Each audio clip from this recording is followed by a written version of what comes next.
interesting opinions have come out. The one I'm waiting for is the Masterpiece Cakes opinion. I think that has a lot of ramifications for business, but I guess they're going to get to it when they get to it. So let's talk about employment law today and what it means to be an employee versus a contractor, and what your rights and responsibilities are at work. Employment law is probably the place where you guys are going to have the most, I would say, contact with the law when you are out in the working world, and hopefully you never have to go through any kind of employment law proceeding, either as a claimant or as a witness or as a defendant, but it's very possible it could happen. And a lot of you guys are going to manage people or lead teams. And I think a really basic understanding of these principles is going to help you out a lot, because there are so many misconceptions about employment law that sometimes people who are trying to do the right thing end up doing the totally wrong thing. So I had a student once who in an MBA class, and we were talking about respect at the workplace and bullying and what happens when somebody is acting in a really hostile way towards other people. And she said, we had a guy like this at my job where I worked before I came back to school, and he was a terrible bully to everyone. He was really awful, and he really decreased productivity. And we complained about him to human resources, and they said, well, we know about the problem, but we can't fire him because he comes to work drunk every day, and alcoholism is a disability, and he's protected under disability law. That's not how that works at all, okay? There is a specific provision that says disability law does not protect for people who come to work drunk or high, okay? So, and this was HR. They're supposed to know the law. So there are all these misconceptions about this stuff, and it doesn't have to be. These things are actually relatively simple, okay? There are a number of laws out there, but I'm going to give you the basics and a little framework to think about these. So let's talk about the employment relationship first of all. You tend to hear the term employee when you think about a worker, okay? I'm going to try to remember to use the term worker because that's more inclusive of the two different common statuses, okay? So somebody could be an employee or they could be an independent contractor, and those are both kinds of paid workers. Volunteers, we're not going to deal with, except I'll tell you that they're subject to the same anti-discrimination protections, okay, and anti-harassment protections, but we're going to talk about paid workers, okay? And an employee is somebody who is working for you for money, and they may have that status because you explicitly set that out in writing or in agreement, or they may be an employee because of how you treat them, okay? And kind of the same thing with an independent contractor. So you can put things in writing about what status you want a person to be, but a lot of times it's what their actual status is really going to hinge on how you treat them. Why does this distinction even matter? Okay? Well, it actually matters a lot for the responsibilities of the company to the worker. And this could impact you guys quite a bit, because I imagine a lot of you have summer internships, and maybe some of you are looking for career type jobs, and you're going to get offers. And a lot of companies, especially tech companies over the past few years, have been hiring people or advertising for independent contractors. And that is not as good a deal for the worker as real employment is. And there's a couple reasons for that. One, with an independent contractor, the employer's generally not going to pay any kind of benefits like health care, profit sharing, 401k, retirement, stuff like that, okay? That's attractive to the employer because they're paying less for the same amount of work, but it's not as good for you. Also, when you have employees, you have to do some accounting functions. You have to withhold taxes from their paycheck and submit that to the federal government in accordance with the employee's wishes and their exemption. You probably know when you go start a job, you fill out, I think it's like a form W-4 or something, and it says how you want your tax withholding, okay? Now, that's not a big hassle, but, you know, for a smaller company, it's a layer of complexity, and many companies would rather not do that. They'd rather just pay sort of a lump sum. Also, employees get more legal protections, and these vary a lot state by state, but at the minimum, you get minimum wage for, you know, a certain number of dollars per hours worked, and if you work overtime, you get paid generally 1.5 times your wage, okay? Independent contractors don't have those protections. Another key thing from the employer side is you're more responsible for the actions of your employees than you are for the actions of your independent contractors.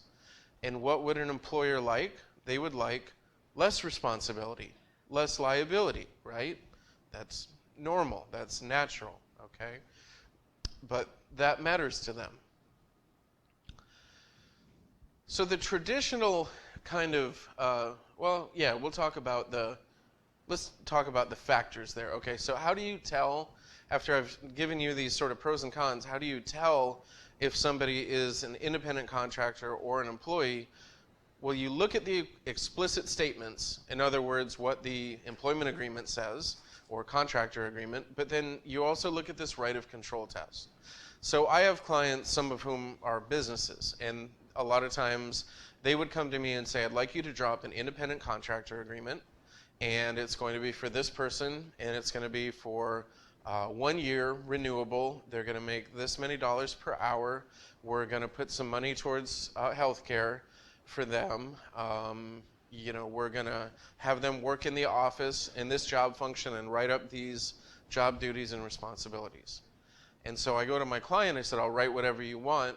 You have to realize, though, that if there is ever a dispute about this, the court might look at all these factors and say that person is actually an employee, and they have these protections.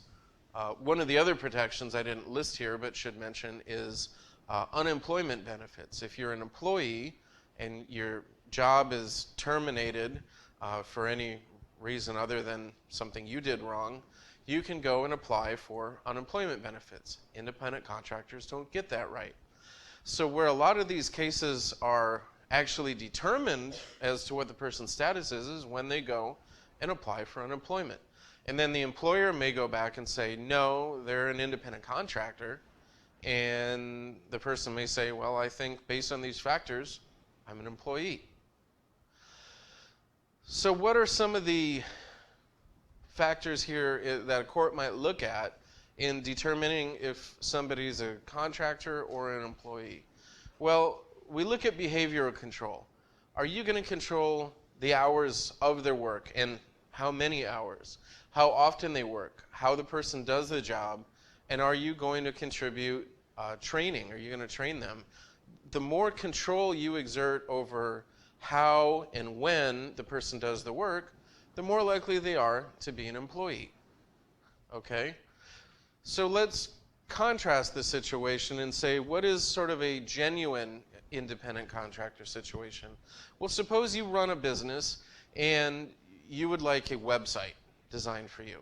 So you go to a web design company and they give you a quote. They say it's going to be $10,000. We're going to do this, this, and this, and it'll be done by this date. And then you sign off and you say, okay, I don't know anything about web design. I'll give you whatever information you ask for, but it's up to you. That's a genuine, legal, independent contractor situation. You're not going to withhold taxes. They're not a part of your company. They're probably not going to work on site. Okay?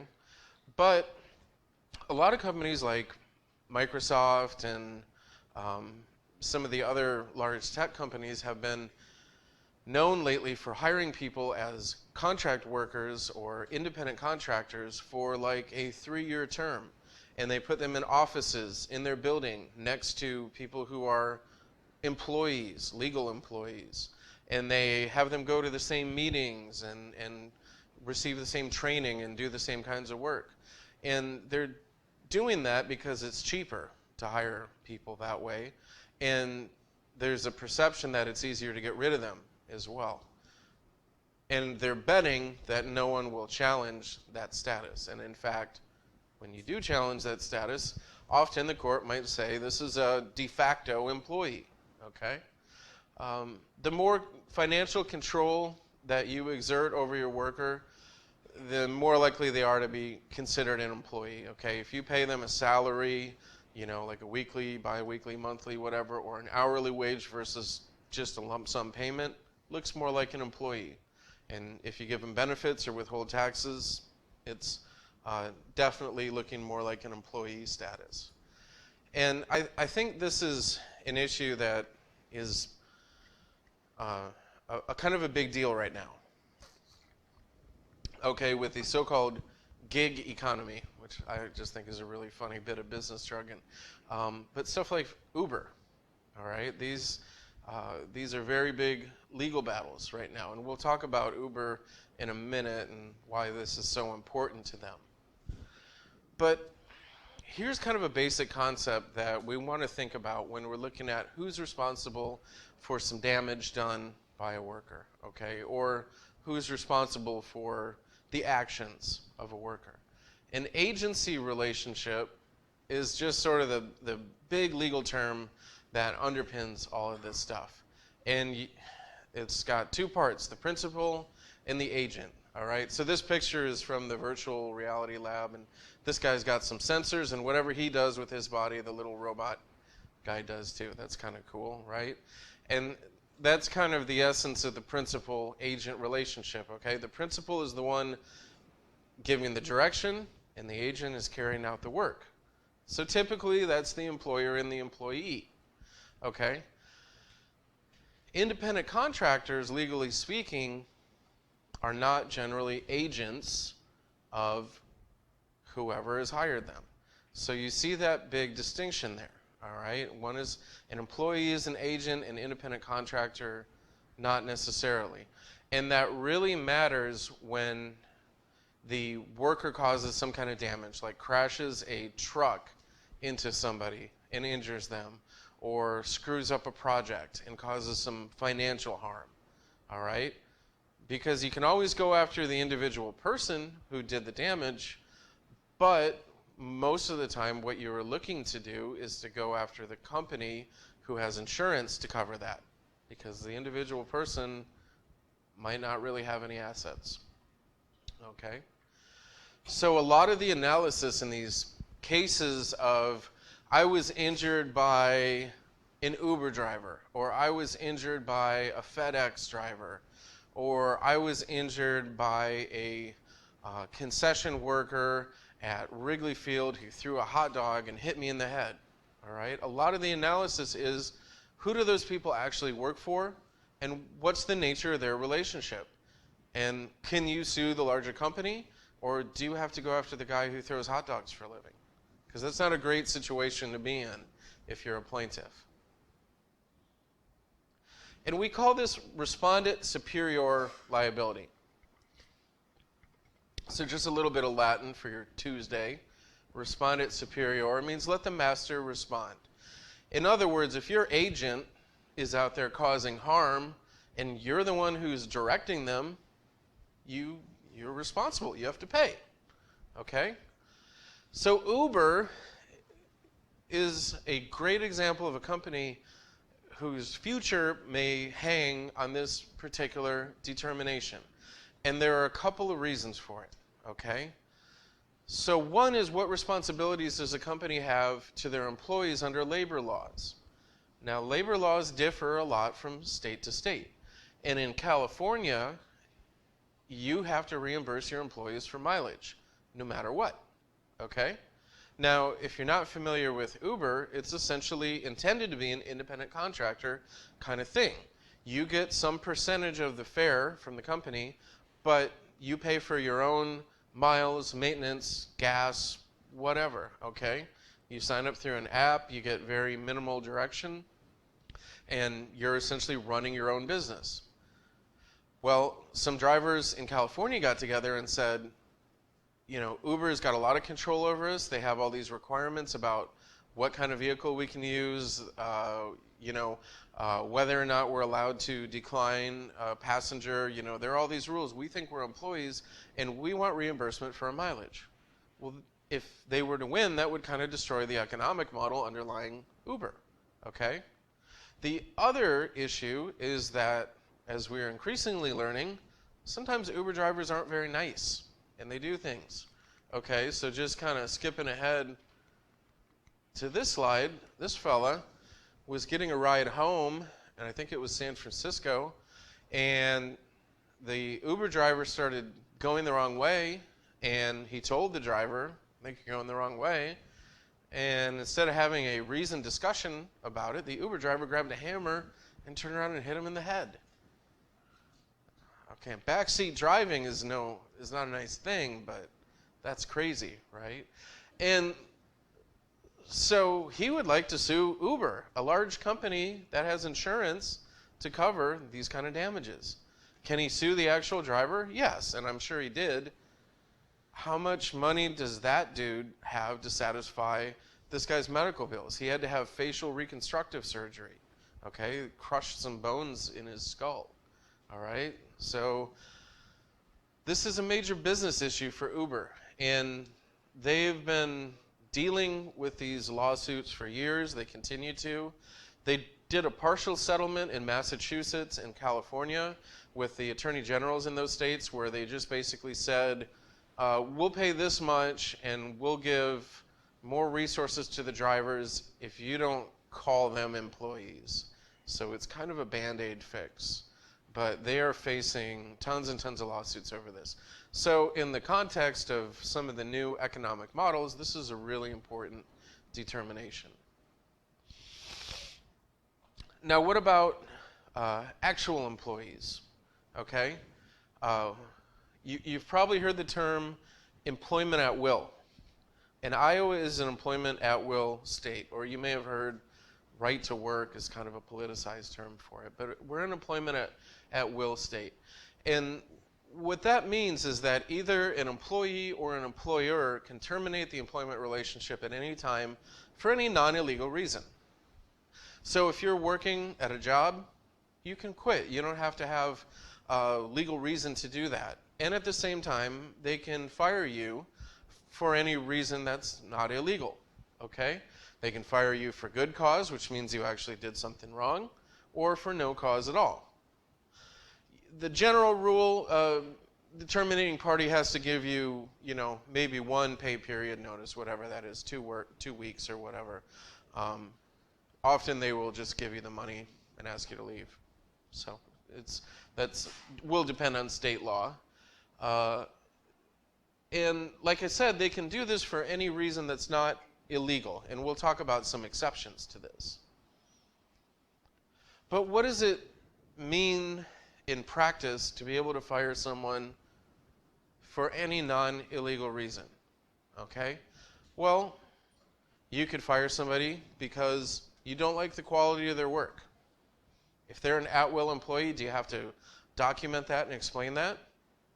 No, you can just let them go. You can fire somebody because you don't like their attitude. You don't like their facial expressions. You don't like the music that they like. You don't like their sports team. Those are not illegal reasons, okay? Now, you start getting into discriminating and firing people based on their religion, their race, their gender, sexual orientation, things like that. That is a problem, okay? But if it's for a silly, non-illegal reason, that's okay. Now, this resulted in a case a few years ago in Iowa where we interpreted, or the Supreme Court interpreted, the limits of this doctrine. And so this lady was from, I believe, Fort Dodge, and she was a dental assistant. She worked for a dentist. And he was male, an older guy, and all of his employees were female, including her. And she worked there, I think, as a dental hygienist, okay? So she was trained. It was a good-paying job. This boss became very attracted to her and, unfortunately, began flirting with her, sending her text messages, things that were kind of definitely inappropriate. For her part, she just thought he was kind of a funny old grandfather. She didn't see him as really very serious threat at all. But in his mind, there was this great romance brewing. It was very one-sided. And he became so attracted to her that he was afraid he was going to leave his wife and try to be with his employee. Okay? So he went to a good employment lawyer, and he set out the case and asked for advice. No, he didn't do that. He went to his priest and set out the case and asked for advice. I have nothing against priests, but I don't say Mass. They shouldn't be given legal advice, okay? Because the priest said, you know, my son, if she's too pretty for you to work with, you have to fire her. This is the legal advice, okay? So he goes, he gets his wife, he sits down with the employee, and he says, I'm sorry, I'm just so torn up over you, I'm so attracted to you that if I don't fire you, I'm going to lose my marriage, and it's, you know, I can't control myself, and da-da-da-da-da. And he fires her, and she's obviously very upset about this. She was doing a good job. She didn't deserve this kind of treatment, and it was wrong, okay? So she filed an employment complaint.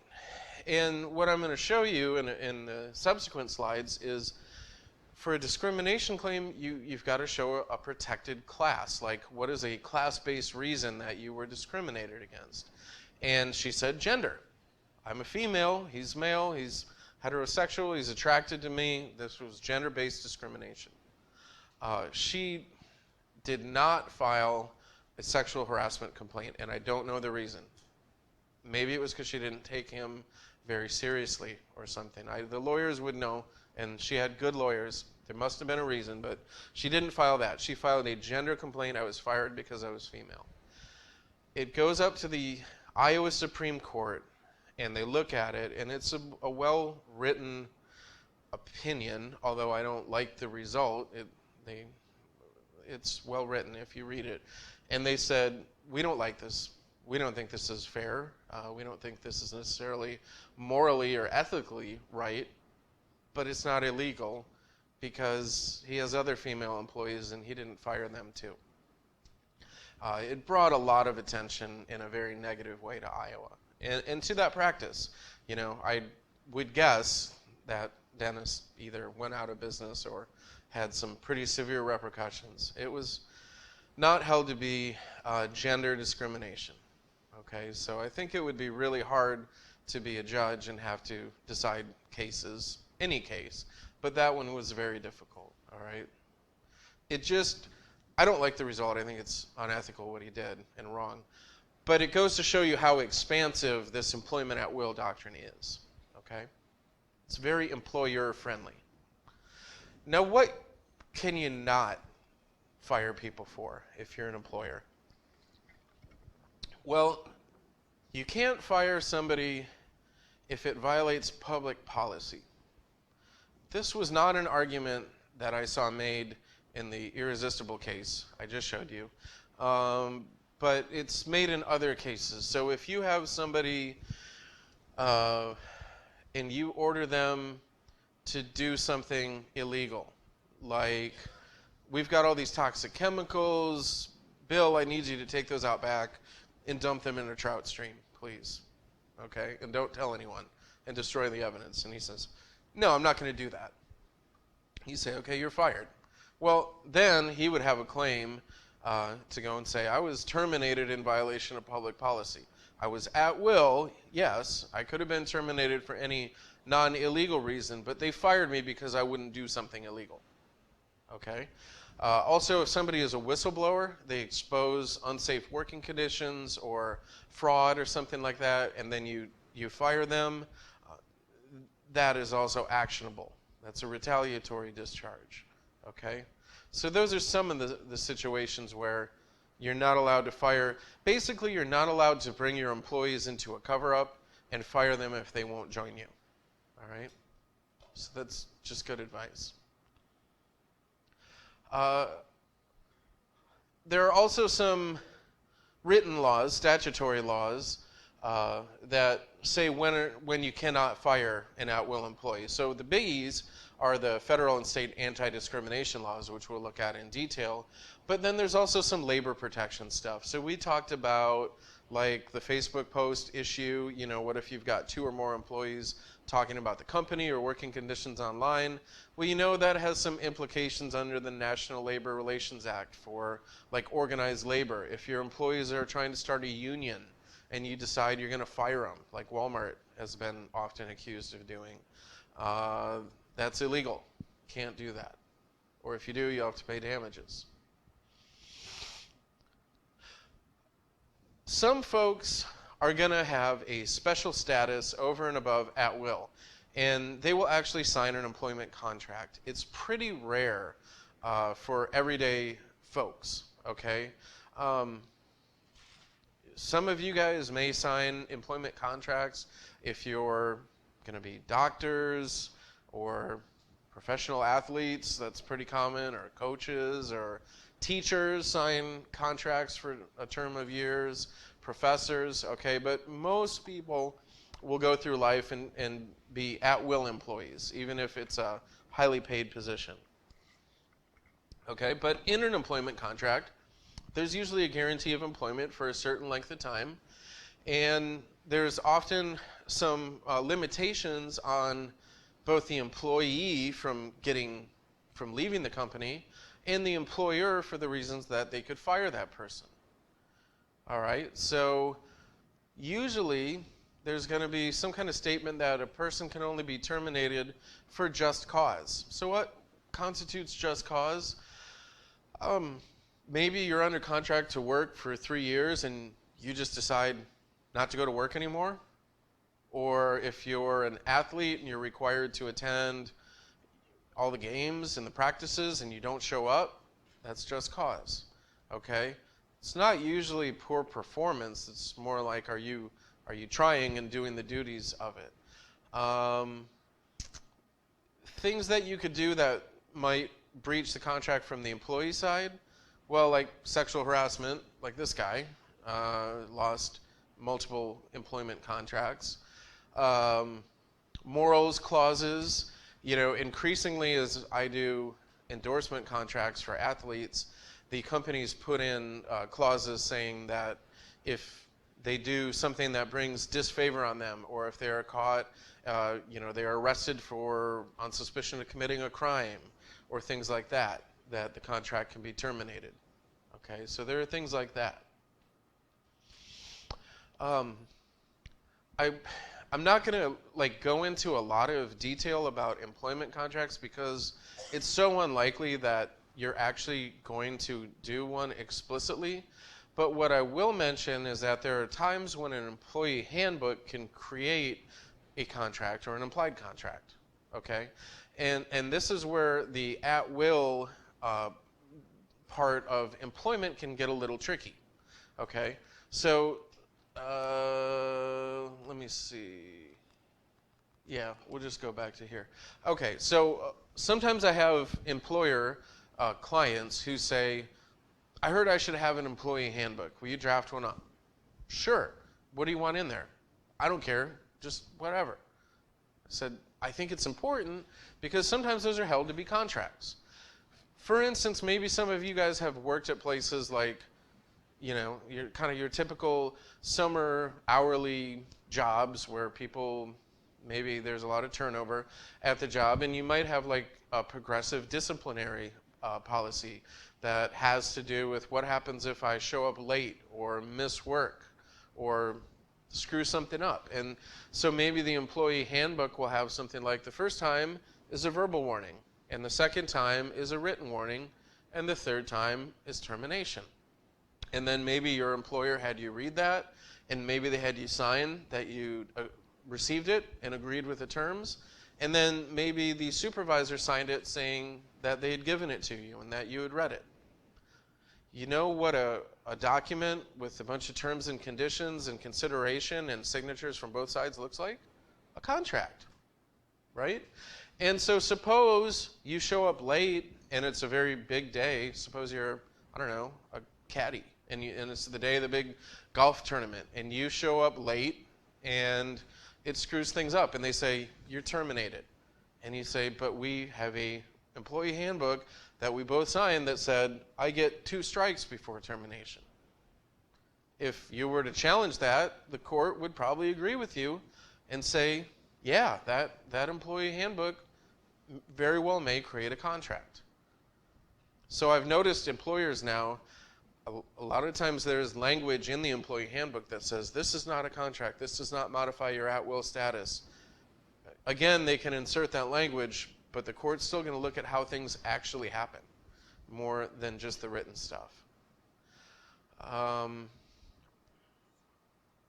One thing I will say about employment contracts is that they remove essentially any doubt that you have a principal-agent relationship with the employer, okay?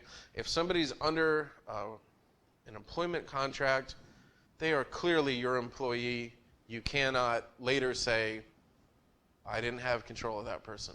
So here you see a picture of a FedEx truck that crashed into a school bus or a touring bus. If you've seen the FedEx drivers drive, this comes as no surprise to you. I survived one today in my driveway. I think it's if their drivers are under a written contract, it's going to be really hard for them to say, we as a parent company are not responsible. When you look at this relationship and you look at, is somebody responsible, is an employer responsible for the actions of the worker, you also look at this actual authority. Okay, did they give authority expressly to the employee and give them whatever is necessary to do the job? And if so, you're going to be financially responsible for what they do. Okay?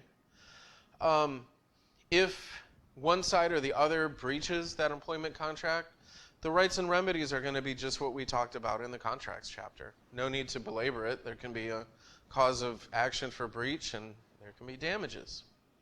Okay? For various reasons. Now,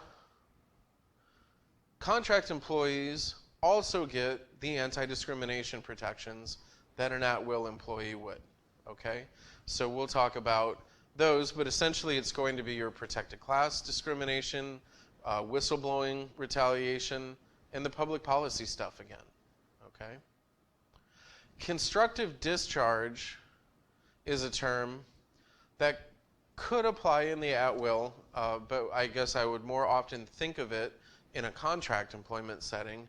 And this is where you have not explicitly fired someone by telling them that their employment is terminated, but you've taken all the steps to where they can strongly infer that, or you've made their job so miserable that the intention is to make them quit. So I know an attorney who once worked for a large company, and she gave good legal advice to the president, who didn't like the advice or agree with it. So he said, you're no longer general counsel.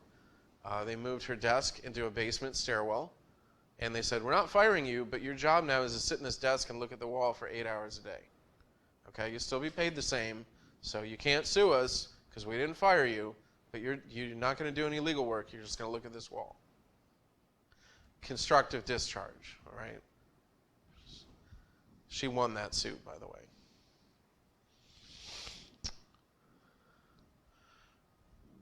What do people ask for when they are wrongfully discharged, whether it's from a contract position or an at-will position? Well, you can ask for your job back. That's reinstatement. That's that remedy there. Okay. Why would you want that from a place who treated you poorly? I don't know. Sometimes you see people who do go back to work after they've been discriminated against or wrongfully fired. Sometimes I think it's just a bargaining chip to get more money in terms of damages. They can ask for back pay, in other words, the money they lost while they were wrongfully terminated. Compensatory damages could, range into a variety of things, like if somebody is so upset from the discrimination or the harassment or the termination that they needed to go to a doctor. They had some physical and mental symptoms, needed some treatment. Okay, that could be in there. Emotional distress, kind of in that same area. It's rare to get those. And punitive damages can come in usually in like a harassment or a class-based discrimination thing where like a company is, there are maybe multiple instances of sexual harassment or gender discrimination or racial discrimination. And again, the intent is to punish that company. Okay? So let's continue here a little bit and look at employment discrimination law. We're going to do the first part of this, okay? And then we'll break. But I want to get into these concepts a little bit. Employment discrimination. And we're going to talk about not only the class-based discrimination stuff, but we're going to talk about sexual harassment in here as well, which is a very salient topic. Always has been, but certainly is right now as well, because it's a form of discrimination as well. Okay. So here's kind of the basics. Companies are required to treat people equally in terms of how they sort of administer jobs and benefits. They're required to treat you equally as to your demographic factors. Okay? So they're not allowed to treat you differently, advantage you or disadvantage you on things like your gender, age in some circumstances, your religion, your race, your nationality, skin color, national origin, in some states and cities, marital status or sexual orientation. Okay, so you're thinking about in all of these, is there what we call a protected class? Or is there some kind of demographic difference? Am I being treated differently because of that?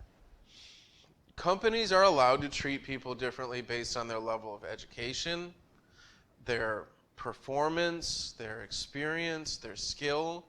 Okay, that's a normal part of management. That's legal. What is illegal is when they do it based on one of these protected class factors. And we have federal and state laws about this. And, I was teaching this the other day, and somebody said, well, they're private companies. Can't they do whatever they want? No, not in this regard. Private companies do have a lot of power and latitude in how they conduct their business, but these civil rights laws, which sort of underlie all of this stuff, apply to private companies as well. And I'm going to show you the reasoning for that in the history of how we got there. Okay? So let's look at some of these. These changes in the law started to come about in the 1960s. And the Civil Rights Act of '64 is the really big one that we're going to spend a fair amount of time on. But there was one a year before that, and it was the Equal Pay Act of 1963. And this was the first big federal employment discrimination law. And it attempted to address the wage disparity between men and women. Obviously, it has not been effective or as effective as it should be. But up until 1963, it was perfectly legal to pay women less than men intentionally because they were women. Okay? So this outlawed that. Okay? Unfortunately, it has not rectified the problem. So there's a lot of research out here that shows that women may, still continue to make something on the order of 77% as much as men for the same work. And there are a lot of women in this class and in this business school, and this is something that I hope you guys will continue to push and try to change. I know I try to change this. But kind of the reason I think this act didn't really fix this is there are a lot of exceptions in it, okay? So it says it's illegal to pay men and women differently because of gender, but here are the exceptions. A seniority system can be a reason to pay differently. What's the problem with that? 1963, how many women were there in management? Very few, right? And that's a self-perpetuating problem. So we need women to get more into management and help overcome some of this, okay? And the responsibility is also for men not to act in a discriminatory fashion as well. A merit system is an exception, okay? Again, this is a situation where there's some subjectivity, and people might say, oh, I'm paying that guy more because he's more skilled, and this woman isn't as skilled, okay? You can see how discrimination can be sort of hidden there, right? Piecework, so the quicker you work, jobs that pay by, by the widget made or something like that can pay differently. Not a whole lot of those jobs anymore, but in the 60s, factory jobs were good jobs, and there were a lot of them, okay?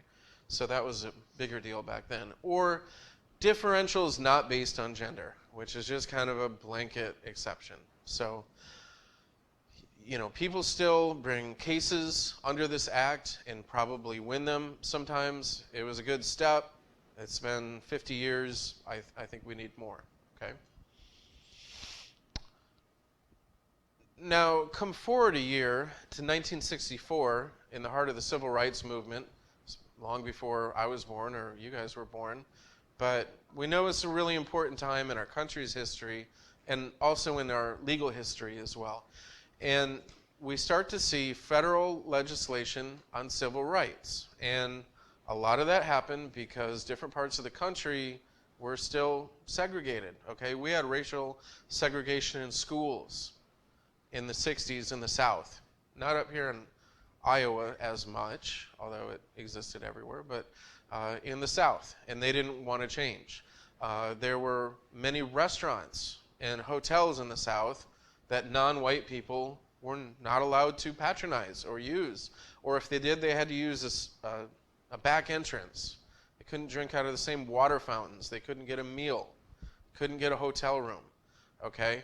And the southern states were not going to change. And so the federal government started making federal laws to try to have some uniform civil rights across the country. And frankly, the southern states fought this very hard, okay? And a lot of these reforms have still not been fully implemented, but there are some big changes here. And I talked to you about 1964, but really these found their roots almost 100 years before that in the Reconstruction Amendments, okay, the 13th and 14th Amendments. We don't often talk about these in a business law class, but this was the amendment that legally put an end to slavery, okay? And the 13th. And then the 14th Amendment was equal protection, okay? And I think it's really important, especially today, to understand the history of these things, all right? 13th Amendment does away with slavery, involuntary servitude. 14th Amendment says no state, and that's kind of a key word, no state shall make or enforce any law which shall abridge the privileges or immunities of the citizens of the United States, or deprive any person of life, liberty, or property without due process of law, or deny to any person within its jurisdiction the equal protection of the laws. Now, what's interesting about that? No state shall. I told you I've been reading this giant book on the history of the Constitution. I just read about the Reconstruction Amendments. And this is really the first amendment where the federal government flexes its muscles on the states. And, I've told you all about how we have a weak central government, and that's by design. The federal government said, okay, southern states, you're going to get in line. We're making an amendment, which was ratified by the states, saying you're not allowed to have state laws that are like racially discriminatory, gender discriminatory, religious discrimination, things like that.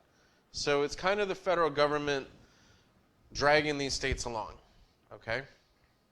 So the Civil Rights Act comes in 1964, and the federal government says, we're going to have equal protection of the laws amongst the states. And remember that I told you that if Congress, the federal Congress, wants to make a law, they've always got to have a hook, right? They've got to have a jurisdictional hook or something from the Constitution that they can reach to, that they can point to and say, this gives us the authority to do this. So they went to our old friend, the Commerce Clause, all right? And you're saying, what does interstate commerce have to do with civil rights? As it turns out, quite a bit, okay? Do you remember Katzenbach versus McLeod, the Ollie's Barbecue case? Folks who were black and were in the South couldn't get a meal there, okay? Hotels were refusing to let non-white people stay there. So if you're traveling in the South and you're not a white male or a married white female with your husband, you can't get a meal and you can't get a place to stay. That definitely impacts interstate commerce. Did the southern states accept this and say, oh, okay, well, I guess we'll change? No, they fought like hell to keep things the way they were, okay? But eventually, as these things got up to the Supreme Court said, yes, Congress does have the right to do this. And this also included the workplace, okay? If it includes going to a restaurant, if it includes going to a hotel, stands to reason this could also include the people who work there. And there's housing, and there are many different parts of the Civil Rights Act, but we're really going to look at the employment part. And it prohibits discriminating against your workers on the basis of race, color, national origin, sex, gender, and also including pregnancy, in religion, in employment, education, and access to public facilities and accommodations. All right, so it sets out these protected classes. And it covers any employer that's engaged in interstate commerce, which is about any employer under what we know are some pretty expansive definitions. But it does set a minimum size, 15 employees. So it's not the smallest businesses are not covered by this, but a business of any size will be covered, 15 employees.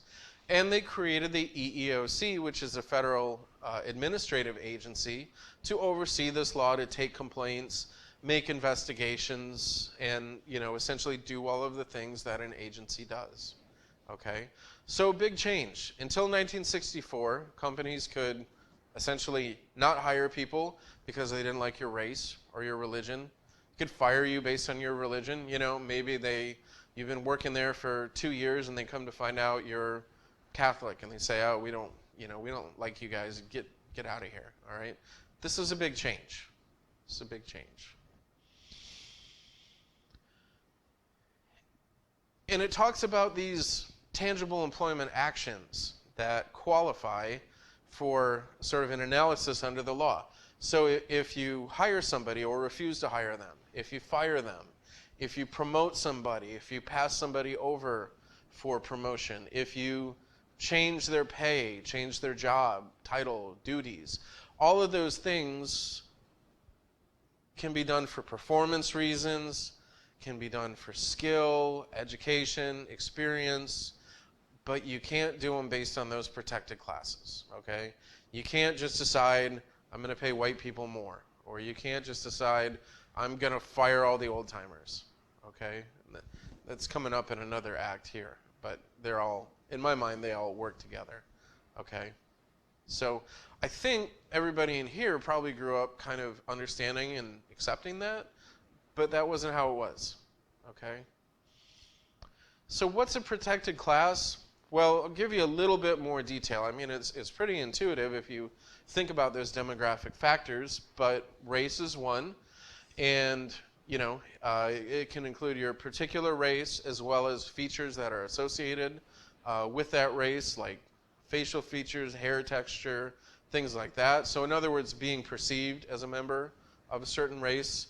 They can't fire you because, I think they're whatever, Color means your skin color. Religion includes your religious practices. And it's also going to have bring in people who have sincerely held moral and ethical beliefs about what is right and wrong.